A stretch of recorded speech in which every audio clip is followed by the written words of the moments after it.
Hello, hello, and welcome yet again to the David Messiah YouTube channel, where our watchwords are to teach and to build back up the kingdom of Zion. And my name is Sidney Thomas. I'm the founder and the moderator of this YouTube channel. The title of the present presentation is The Kings of the East. The Kings of the East. And I am guided to bring you this presentation today, which basically includes two updates. First update is as to the Moshiach ben Joseph, that indeed the Moshiach ben Joseph is Russia.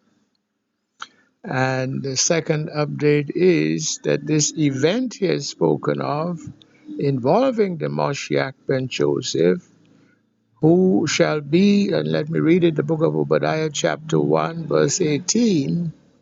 And the house of Jacob shall be a fire, and the house of Joseph a flame. So Russia is going to be that flame. And the house of Esau for stubble, and they shall kindle in them and devour them, and there shall not be any remaining of the house of Esau, for Yahweh hath spoken it. So this destruction that has been prophesied to come upon Edom, Esau, will be, at least at the outset, at the hand of Russia. That's number one. Number two, in terms of the update I'm guided to bring to you, is as to when this will happen. This will happen somewhere around Gregorian year 2024, which would be the Enochian year 6010. And I would just simply note that in terms of the numerology of year 6010, it is 6 plus 1 is 7, which is the number of completion. Okay, but the idea of the kings of the East comes out of this Revelation chapter 16 here, and verse 12, it says, And the sixth angel poured out his vial upon the great river Euphrates, and the water thereof was dried up, that the way of the kings of the east might be prepared. So this is the allusion there in the title to this talk, the kings of the east, and it is associated with the drying up of the great river Euphrates. And those of you who have been following this kind of event will know that indeed the Euphrates River has been drying up, as indeed also Lake Mead in the United States, as indeed also the Yangtze River in China, and elsewhere around the world. So at least this first precondition, that the way of the kings of the East might be prepared, that they will well be able to walk over into Jerusalem dry shod. That is part of the prophecy concerning the kings of the East. But the other sort of stage setting that needs to be brought to bear as we talk about this particular subject is there to be found in the prophecy of Daniel chapter 9. Verses 24 to 27, essentially, where we started, verse 24, 70 weeks are determined upon thy people. Well, down in verse 26, we see in the middle of the verse, and the people of the prince that shall come shall destroy the city and the sanctuary, and the end thereof shall be with a flood, and unto the end of the war desolations are determined. So I am to tie in this Esau for stubble prophecy with this kings of the east coming across Euphrates dry shod into Jerusalem, and indeed coming to, quote unquote, from this verse here, destroy the city and the sanctuary. So obviously this means there is also a connection between Esau and Jerusalem. All right. Well, it goes to explain that. It goes back to an earlier upload, an earlier presentation in which I was called to identify Russia as being the king of the south. The king of the south of prophecy that is referenced there in the book of Daniel, chapter 11, verse 40. Let me see, as long as I'm here in Daniel, I might as well go to it. And it is also there in the book of Ezekiel, chapters 38 and 39, which indeed talks about the war of, Gog and Magog. So I need to draw this connection. But starting here with Daniel chapter 11, verse 40, what do we see? And at the time of the end shall the king of the south push at him, and the king of the north shall come against him like a whirlwind, and blah, and blah, and blah. Okay, but the king of the south I have already identified as Russia.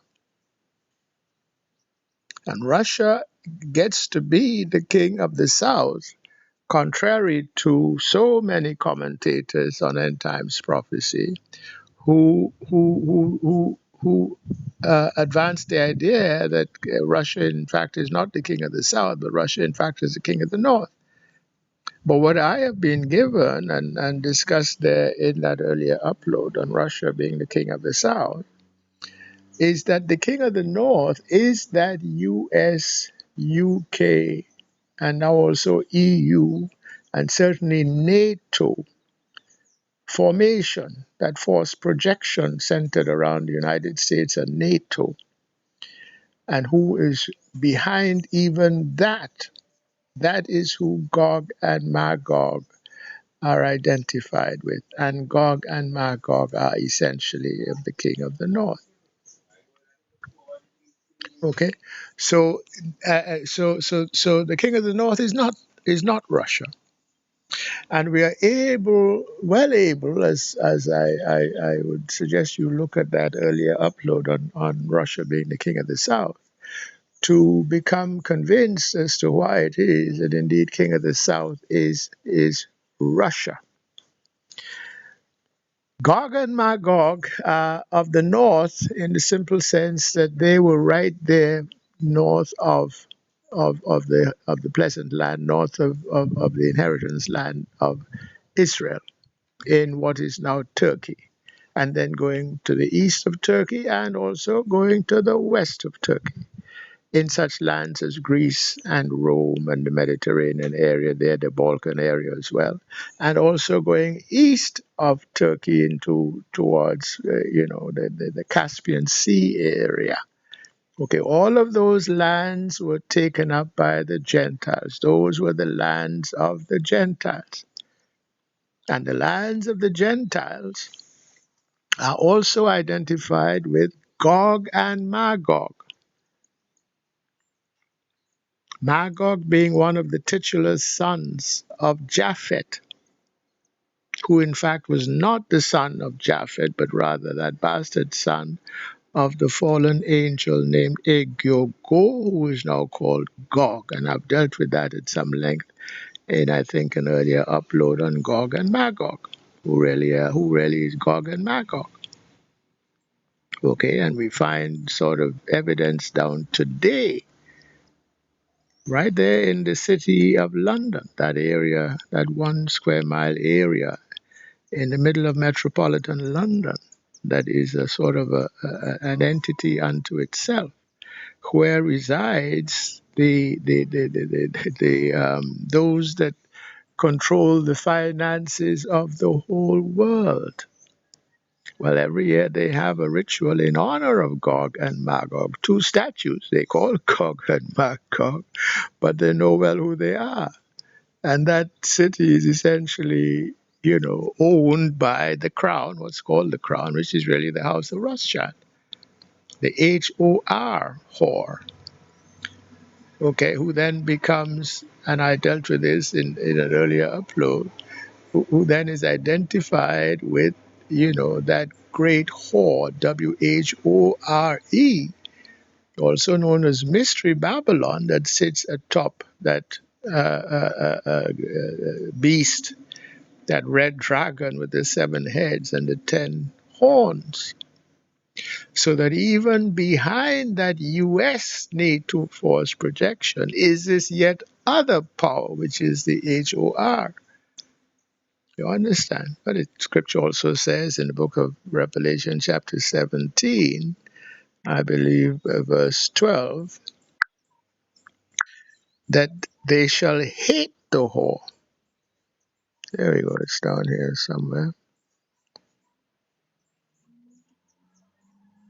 I think it's verse 12. No, it's verse 16.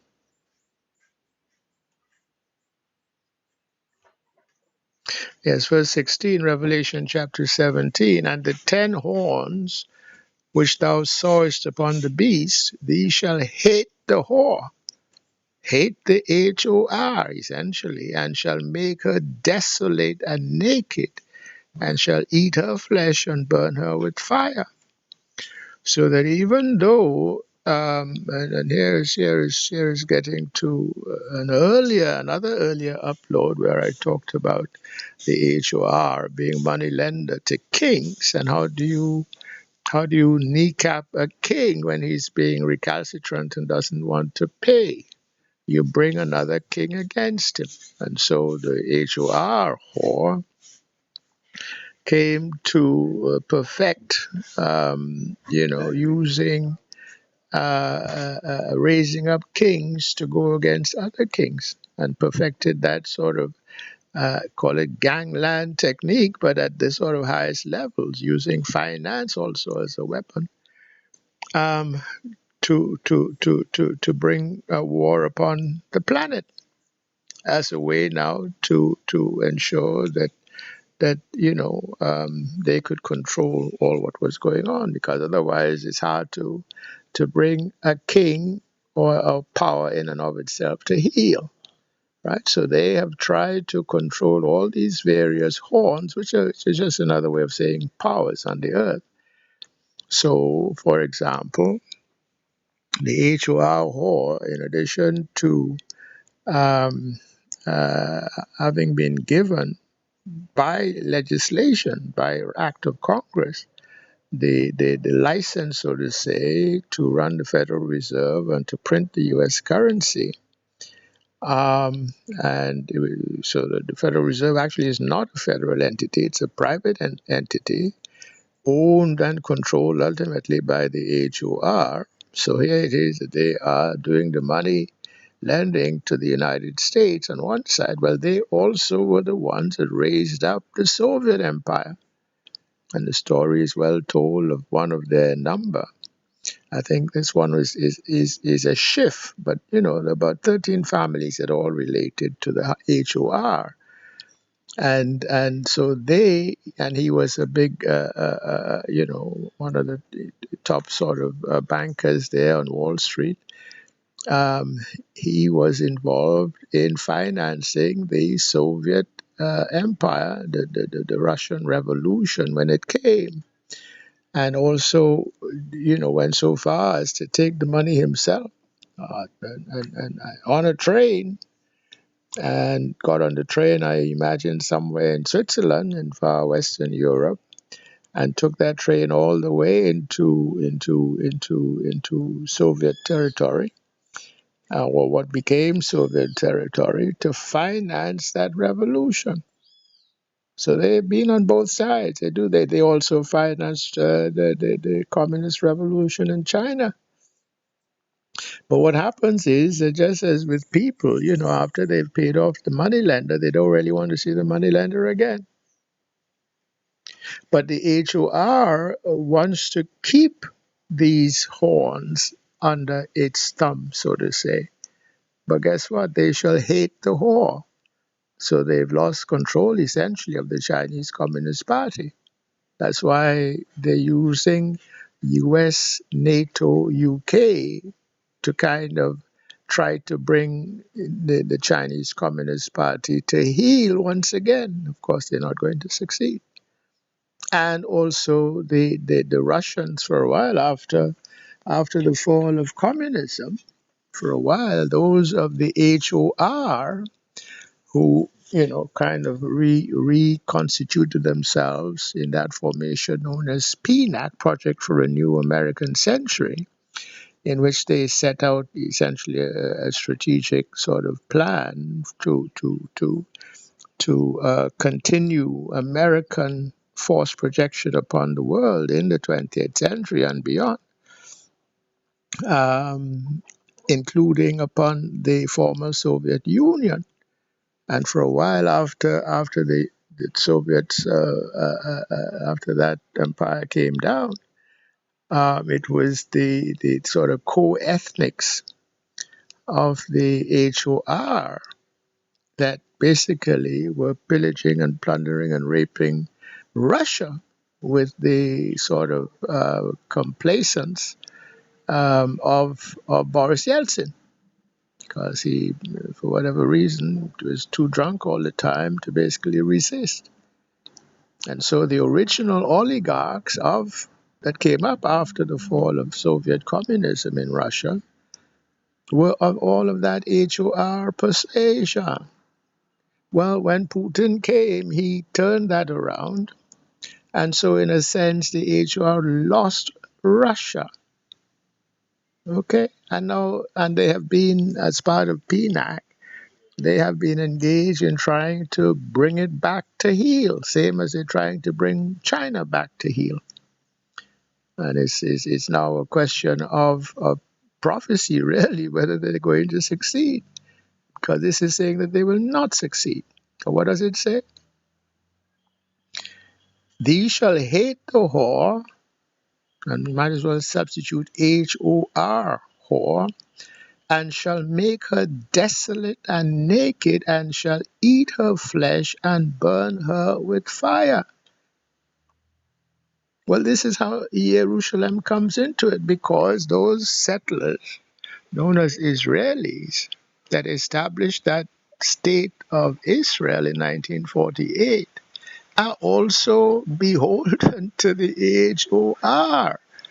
Matter of fact, one of the house of one of the HOR, I think it was Edmond de Rothschild, his face and likeness was upon the 500 shekel bill, currency note of the state of Israel.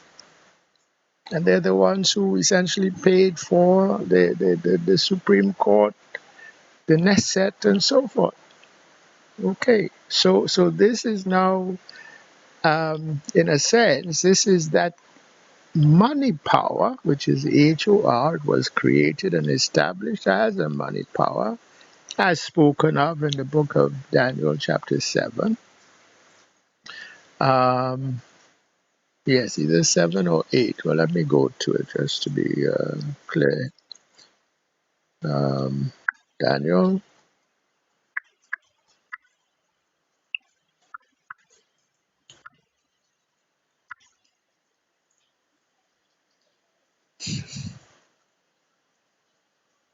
Yes, the four great beasts and another beast after this.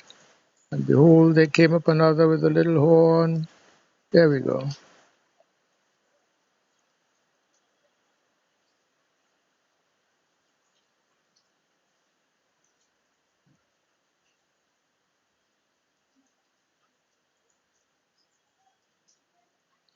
And of the 10 horns, this is verse 20, that were in his head, and the others which came up. 21, I beheld, and the same horn made war with the saints and prevailed against them, until the Ancient of Days came and judgment was given to the saints of the Most High. So we're in that time now. So he had his time, and his time is now up. Thus he said, the fourth beast shall be the fourth kingdom upon earth, which shall be diverse from all kingdoms, and shall devour the whole earth, and shall tread it down. And the 10 horns are 10 kings that shall arise. And another shall arise after them, and he shall be diverse from the first, and he shall subdue 3 kings. Well, this one is diverse from the rest because he came up as a money power. But when in 1948 that state of Israel was established, he also created a state. So in addition to being a mere money power, and they're still there located in that square mile in this heart of metropolitan London, from where they basically direct the finances of the world, they also now have control of a country, and that country is the state of Israel. So that's how it ties in with the kings of the east now coming over the Euphrates River, dry shod, and there to destroy that city. Because they're the ones, that city, Jerusalem, is now not occupied by the saints of the Most High. Who is the Negro? Who is Armageddon? Who is the Har Armageddon? No, we are not in Israel right now. That is our inheritance land, but we were scattered out a long time ago. Rather, it is HOR who is there and in control of that land through that government there of the so-called state of Israel. And this is what is there in the book of Luke chapter 21, I think verse 24, that land would be trodden under by the Gentiles until this end time comes. So this is where we are. So the Moshiach ben Joseph that is going to come is actually Russia, and Russia is a fit because, as we've indicated in previous uploads, Russia was established by a Negro Israelite people pursuant to 2nd Ezra chapter 13, verse 41. Because we are the ones who went to lands where never before mankind dwelt. So even though Russia is to the north of the Holy Land, the inheritance land of Israel, Russia is beyond the Black Sea. More immediately north of the inheritance land of Russia is the land of the Gentiles, and they're the ones who are Gog and Magog. Russia was beyond that. That land was first populated by Negro Israelites scattered out at the time of the Assyrian invasion around 720 or so BC. And our people also went pursuant to that Second Ezra chapter 13, verse 41 prophecy, also to northwest Europe, Western Europe. Okay, we were the first people there in the British Isles. We were the first people in places like France and Germany and so forth. And there's now abundant evidence in that regard. We were the first people to populate the Americas, North and South and Central. And we were the first persons who populate the Far East, Mongolia, China, Japan, Korea, and going further east down into what is now the South Pacific.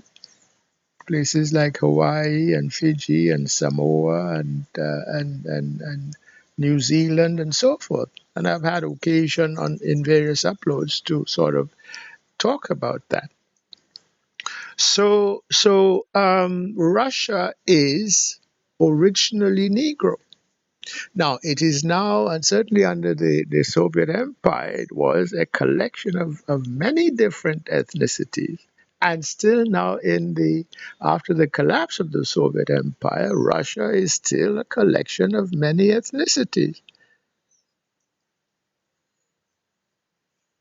But I've been guided using urine that roughly 1/3 derived from this original Negro Israelite origin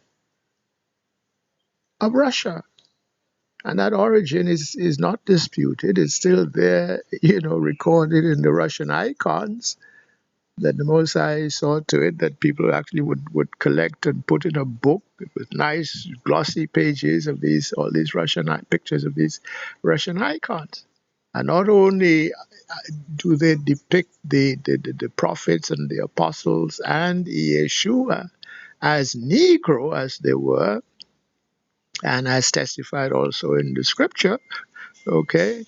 Just read the book of Daniel chapter 7 verse 9, book of Daniel chapter 10 verse 6, I believe. Look at Revelation chapter 1 around verse 14. They testify to the Ancient of Days being of Negro sort of phenotype with the dark skin and the woolly hair. And also Yeshua having the phenotype of a Negro with the dark skin and the woolly hair. So it's there in the scripture. So the Russian icons depict them like that. Why? Because they came out of the northern tribes. They knew who they were. Okay, and the original royalty of that land, the original kings, Vlad the Impaler and so forth, were known to be Negro.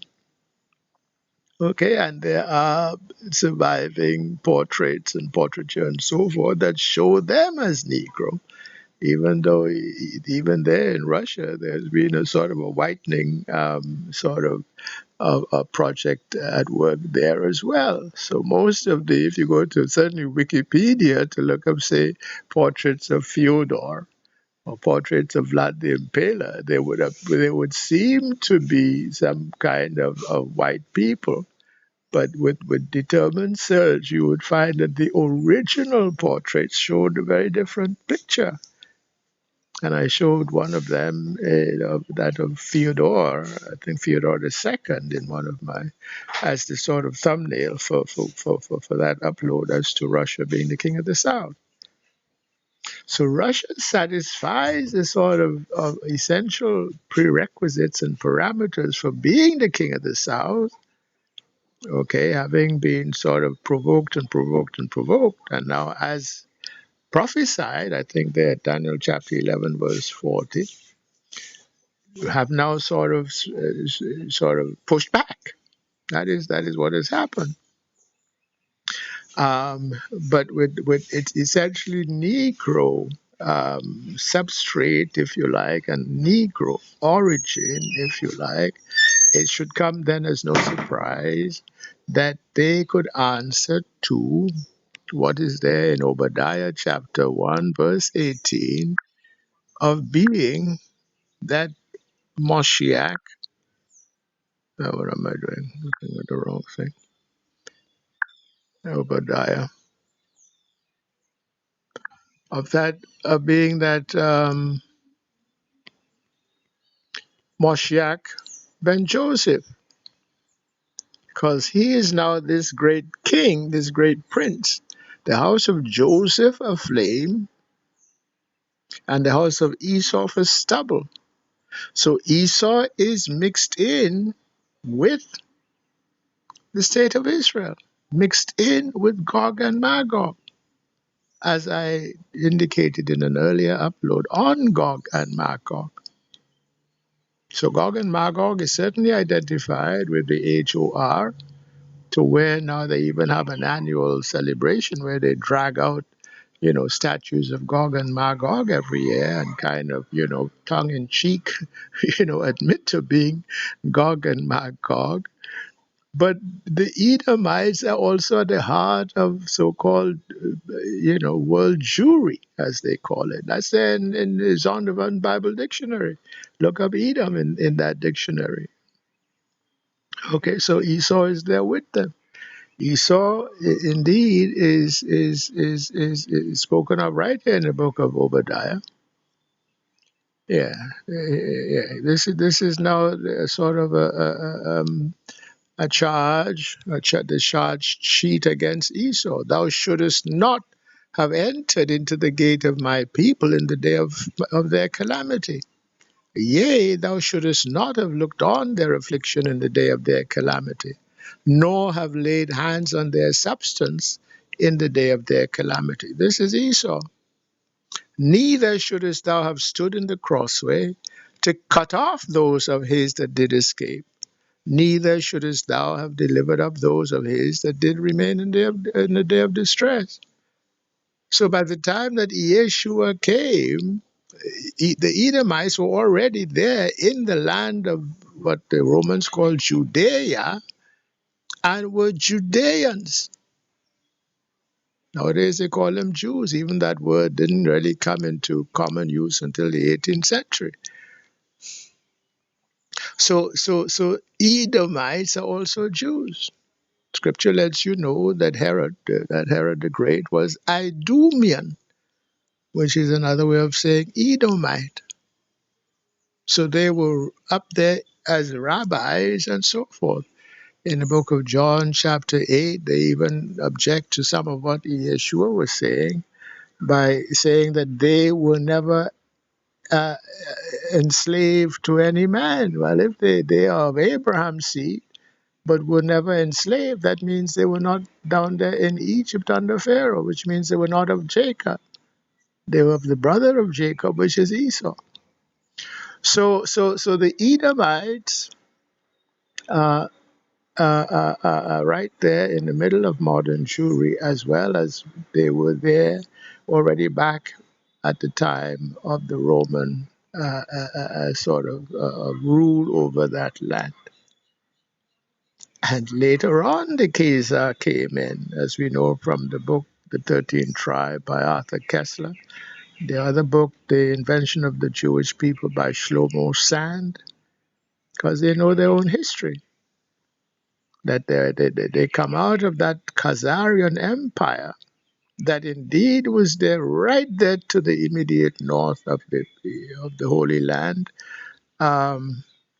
perhaps a little bit above what is now Turkey, that land called Khazaria, which stretched basically from the eastern side of the Black Sea to the western side of the Caspian Sea. And as a country, they converted en masse to Jewry under their king Bulan around 750 AD. So that's how recent that conversion was. Okay, because he made a sort of a political choice to kind of because he had the Muslims coming up from the south, he had the Christians to his north and his west, and he wanted to maintain some sort of independence from both, and so he chose as a political choice to become Jewish, since the Muslims also recognized the people of the book who were followers of the God of Abraham, Isaac, and Jacob. That was true and correct, and also the Christians recognized the same. So he being fairly astute, could choose to become Jewish, so to say, and could he would have some lever with which to deal with the Muslims, and some lever with which to deal with the Christians, while remaining sort of at peace with both. I don't know if that makes sense. And it was at the time and in a kind of a place where if the king became a Jew, then everybody else automatically had to become a Jew. That's all that was. So Levite priests came into that land to, quote unquote, convert them. But I had something to say about that, how indeed the David Messiah is the Negro Messiah, that such conversion does not give one a rightful claim to now becoming the David Messiah, nor even for that matter the Joseph Messiah, if you understand what I'm saying. So this is how Esau now is identified with Jerusalem through that state that was established in 1948, as well as how come that inheritance land, Jerusalem, should be identified with Gog and Magog. because the people of the Khazarian Empire were literally of Japhetic Isles of Gentiles descent, including with the polluted sort of branch coming out of Magog, who in fact was that bastard son of the prince, the fallen angel Gog. And the power of that pollution was sufficient that that land of the Gentiles was named the land of the Gentiles as opposed to name the land of Japhet. You understand? So that Russia, with its Negro heritage, even though they no longer look ethnically Negro because they basically turned white, but the phenotype in some respects is still there. You could see it in their faces.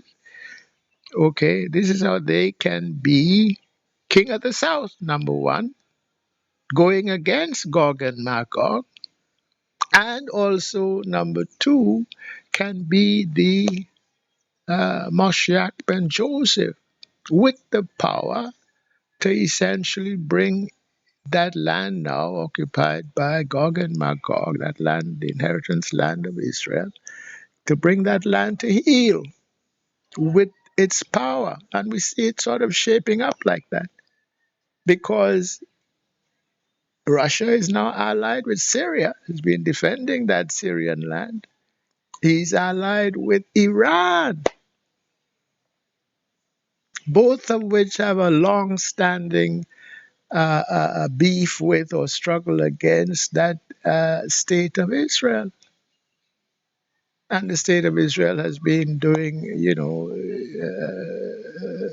little sort of strikes into Syria, doing, provocations into Iran, sending out assassination squads and other kinds of means to assassinate people. Assassinated that fellow Qasem Soleimani, I think was that Iranian general's name. I don't think the Iranians have forgotten that. But here's now what has gone on.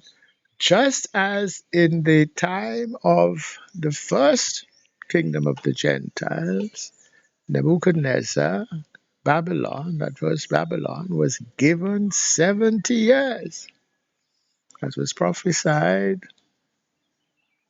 by Jeremiah, I think it was, prophesied that that kingdom would last 70 years, during which time they would be given that power to subdue all of the other kingdoms round about. But after 70 years, that power ran out. And the scripture records that the very night that it ran out, that kingdom was taken over by Darius the Mede, or one of the Medo-Persian kings. I may be wrong about Darius the Mede. It may have been Xerxes the first. I don't remember that detail, so forgive me, one can look it up. Okay, so they had 70 years. Well, the sort of modern mirror of that is in Daniel chapter 9, verse 24, where we have 70 weeks are determined upon thy, there's it, Daniel chapter 9, right. There's 70 weeks, verse 24, 70 weeks are determined upon thy people and upon thy holy city to finish the transgression, to make an end of sins, and blah, blah, blah. All right. Well, I was given, and it's there in the book of the coming of the David Messiah. It was also there in the earlier book, The Appointed Time, that countdown, first of all, 70 weeks. That word weeks there in the original Hebrew was Shabua, which is a 7-week period, actually, from Passover to Pentecost, 7 weeks plus 1 day, 50 days, actually. And that Shabua, that entire period, from Passover to Pentecost, That's called a Shabua. So when it says 70 Shabuas, it in effect is referring to 70 years because a Shabua occurs but once every year on the Hebrew calendar. That's what I'm guided. Okay. But it also provides it's not just 70 years, it's also 70 Shabuas. So you can count the Shabuas. Okay.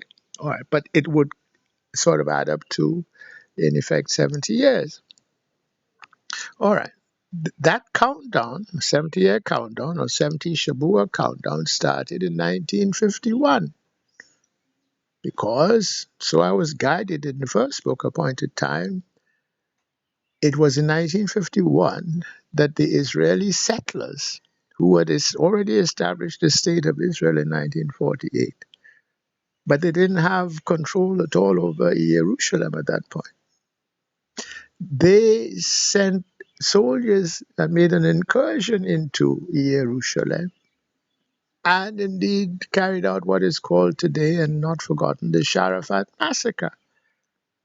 So that was the start, the countdown for the 70 weeks that are determined, or the 70 Shabuas that are determined, or the 70 years that are determined to now finish off this transgression, which is of that modern state of Israel, which is got nothing to do with Abraham, Isaac, and Jacob, but who rather are Gog and Magog along with Esau. The same Esau that the Most High has a problem with, because the charge sheet is there in the book of Obadiah. But for 70 years, he allowed Israel to subdue all and sundry around because the Egyptians came against them, the Syrians came against them, the Jordanians came against them, Iranians, and they've been able to subdue them all, just as it was with the first kingdom of the Gentiles, Babylon. But they only have 70 years, and that time is essentially now up,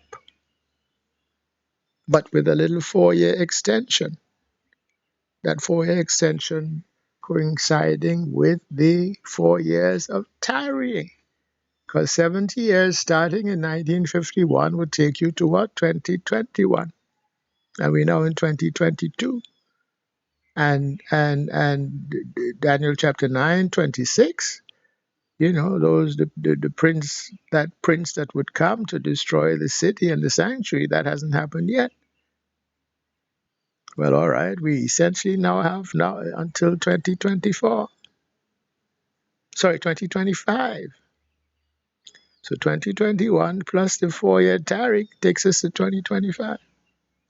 But what the second piece of information I was given to give you here in this presentation is that the date now set for that is 2024.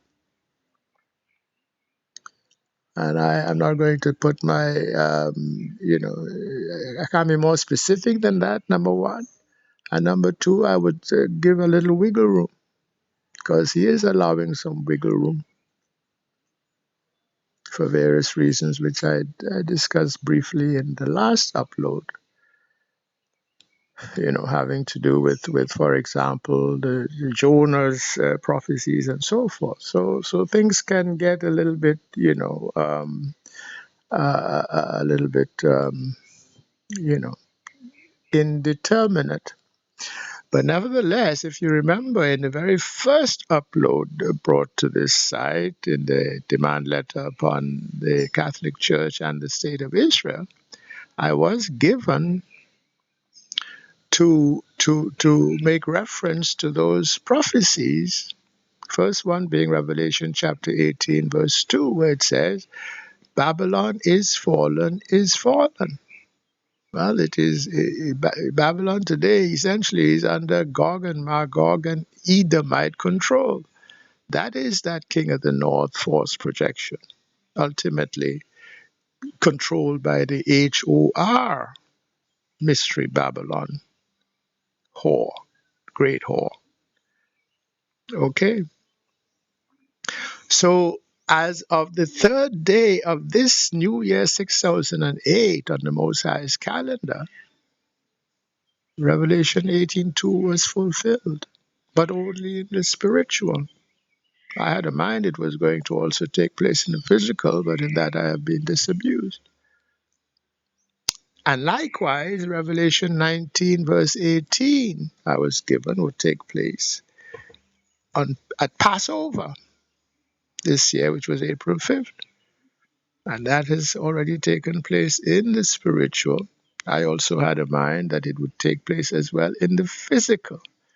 This is a prophecy of the great feast called for the fowls of the air, for them to come and feast upon, kings and captains and, great men and so forth, because of what would take place there at Jerusalem, because that city is going to be attacked and destroyed. Desolations are determined.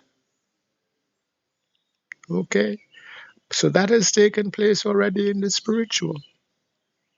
And we are seeing signs of it. For those who have eyes to see signs. So when Joe Biden was going up the steps to his Air Force One plane and fell 3 times, that's a sign. Babylon is fallen, is fallen. When he fell off his bike, Babylon is fallen, is fallen. Most High is letting us remember that. When you see him, making a speech and he's reading from his cue cards and even reading the instructions on the cue cards as opposed to what he's supposed to say on the cue card. And when he finishes and he turns around, he's offering a handshake to somebody that is simply not there. Hey, wait a minute, this fellow is losing his marbles, suffering some kind of a progressive disease that is taking away his mind. Well, that's another sign. Okay, so the same sort of prestige that was once enjoyed by the United States, with people such as, Franklin Roosevelt, going further back, people like, James Monroe, who could sort of, say the word, and the Monroe Doctrine was established, which basically said, all right, everything to do in the West, nobody can come into our backyard, into our territory. That's the Monroe Doctrine. Okay, and that was essentially respected, and they had the force and the power to enforce that. Not anymore, apparently. So, what was prophesied and already fulfilled in the spiritual is now what is going to be fulfilled in the physical. And so, the destruction that will be brought by the kings of the east, who will be well able to go across the Euphrates dry shod into that pleasant land of Israel. That is what will go along with Obadiah chapter 1 verse 18, where it says, Joseph shall be a flame and Esau for stubble. Where Joseph, Moshiach ben Joseph, is identified with Russia, who is already identified as the king of the south. And there is that Israelite sort of origin to Russia, as distinct from the Gog and Magog, who is also north of the Pleasant Land, but immediately north, where Russia is further north. And when I was going to say something, I better not, because I'm not sure of it. But Russia is further north and was established pursuant to 2nd Ezra chapter 13 verse 41 by northern kingdom Israelites, which would include Joseph at the time of the Assyrian invasion and captivity. They went where never before mankind dwelt. and vowed there to keep the law that they were not keeping in the Holy Land. So that is Russia's beginning. That's where the Orthodox Church of Russia had its beginnings. And that's why they have not wavered from the true depiction of their origins, which they know well to be Negro and Israelite. Their phenotype has changed over the years because there's so many, well, time has passed, and with infusion of these other bloodlines, now they're mostly now pale-skinned people. But you can still see the sort of Negro cast of countenance in many of them, including with Putin himself, who looks a lot like that Theodore II thumbnail that I put up for that upload, making the point that Russia was the king of the South. Okay, so Russia is already allied with Syria, who has been against, and Israel has been against Syria. Allied also with Iran, who also have a huge beef with Israel, because they've done things like carry out these assassinations against, those of the Iranian hierarchy that they considered to be important, like that Qasem Soleimani general, who is involved with Iran's program, missile and whatever program, and the Israelis have basically assassinated him, and with the connivance of the United States, if I remember correctly. So the Iranians have a huge beef. So now the reference to the kings of the East is a reference to these other powers, Iran, Syria, no doubt even the Taliban, because there's a Muslim prophecy to the effect that the army of Khorasan will indeed, go into Al-Quds, into Jerusalem, across the river Euphrates, dry shod. And all Muslims are supposed to join that army when that day comes. Okay? So, but it is Russia as the Moshiach ben Joseph who would make it possible, because it is Russian power that will now make it possible. And the Israelis rather foolishly seem to want to poke the Russian bear, and that would be to their undoing. So that is now prophesied for 2024. Okay, so this is what this upload is about. The two pieces of information that you, I'm sure, have not heard before, that you will not find in any sort of Christian eschatology. It's not even there in Muslim eschatology, which basically says that the Moshiach is, and is certainly not there in Jewish eschatology, because the Jews sort of fool themselves into thinking that they are Israel, when in fact they are Gog and Magog. Okay, so if you are Gog and Magog, you cannot countenance the idea. Well, and you think that you are Jewish, and you think that you have the inheritance that is due to Abram, Isaac, and Jacob, then you cannot accept that you are Gog and Magog.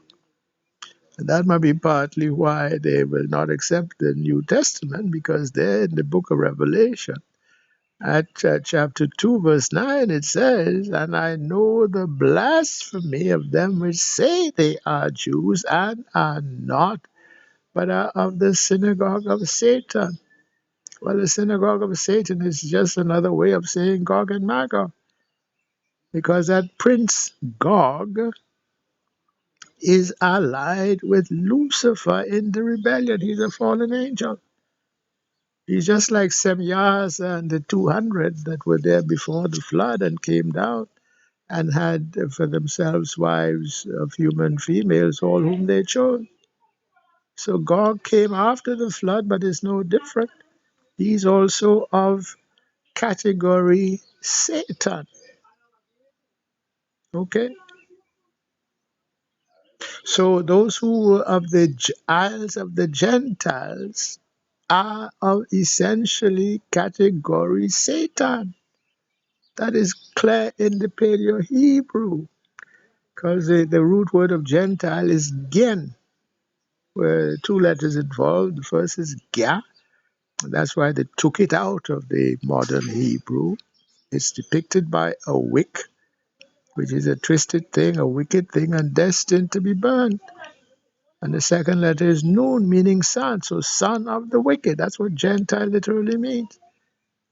And the Khazar has obviously come out of the art of the Gentile. That's there is written even in Genesis, I think, chapter 10, who the sort of all the sons of Japhet are there. Ashkenaz is there. Okay, is now of the art of the Gentile.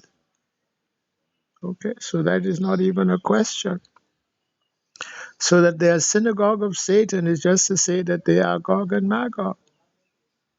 And Edom is also allied with them.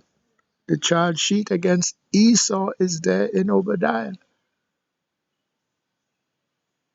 And it's also there in Psalms 137. 137, let me just bring that up. Because these things are all connected. And we're just now getting to a point when it's all becoming clear what all these allusions and references are.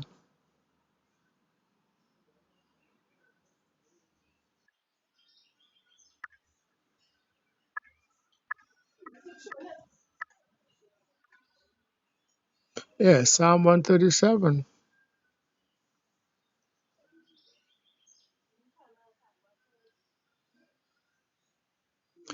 verse 7. Remember, O Yahweh, the children of Edom in the day of Jerusalem, who said, race it, even to the foundation thereof. And goes on to say, O daughter of Babylon, who art to be destroyed, happy shall he be that rewarded thee as thou hast served us. And I won't even bother to read 9. It's there on the screen. You read it yourself. So who's the daughter of Babylon? Because there are 4 kingdoms of the Gentiles. And we're now in the 4th. And the 4th one is the daughter of Babylon because it is the same, well, okay, that requires a sort of a presentation all itself. But the daughter of Babylon, when it says in Revelation chapter 18, Babylon is fallen, is fallen, it is not referring to the first kingdom of the Gentiles, it's referring to the 4th kingdom of the Gentiles. And who is in charge of the 4th kingdom of the Gentiles other than Gog and Magog, Esau, the US, UK, NATO force projection under the HOR, whom they shall hate. But the ones who now clearly hate the HOR would be the ones who have paid them off already, the Russians and the Chinese. Okay, so HOR is trying to bring all these horns again to heel, but having a lot of trouble doing it. Why? Because his time is now up in the spiritual. And after the time, is up in the spiritual, in the physical, I don't care how many. It was recently announced the sort of combined debt of all the governments of the world as being $266 trillion.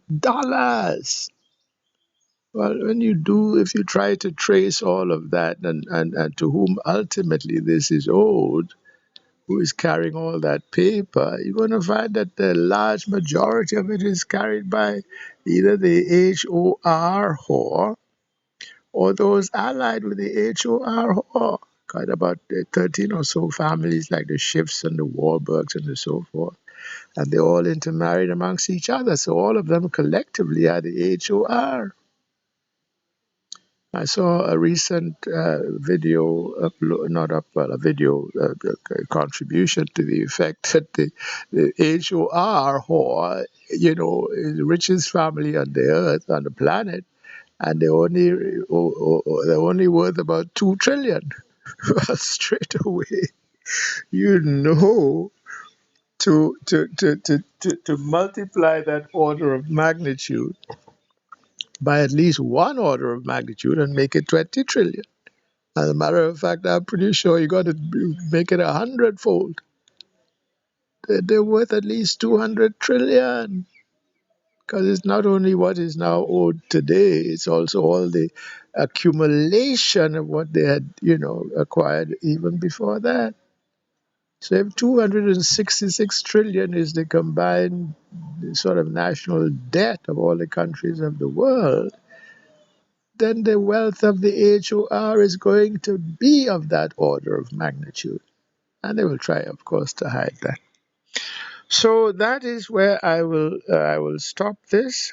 The Moshiach Ben Joseph is Russia, Putin, if you like, and the time now for the fulfillment of this, these kings of the east that would come and across the river Euphrates tri-shod, they will come, so to say, on the heels of Russia, who would have been the one with the power sufficient to bring down Israel. But all those of the kings of the east would include, for example, Syria and Iran, and perhaps even the Taliban, and all those who, according to Muslim eschatology, would refer to as the Army of Khorasan in that day. And that day is now to be 1924 or thereabouts. Okay? So with that, I give all praise, I give all thanks, I give all glory, I give all exaltation unto the Most High, Yahweh, and to all those still listening, I say Shalom.